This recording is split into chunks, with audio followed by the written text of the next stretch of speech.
ताज़ा तरीन वीडियोस के लिए चैनल को सब्सक्राइब करके बेल आइकन और ऑल नोटिफिकेशन पर क्लिक करें ताकि आपको मिले हर अपडेट सबसे पहले।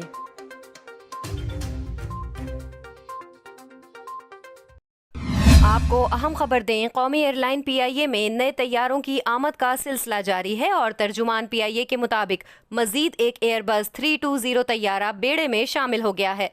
तर्जुमान पीआईए के मुताबिक रवां साल पीआईए ने 4 A320 तैयारे हासिल किए, जिनमें से तीसरा तैयारा शारजा से इस्लामाबाद पहुंच गया है। तर्जुमान ने बताया कि चौथा और आखिरी तैयारा आइंदा चंद रोज में वतन पहुंचेगा, जिसके बाद पीआईए के बेड़े में A320 तैयारों की तादाद 14 हो जाएगी।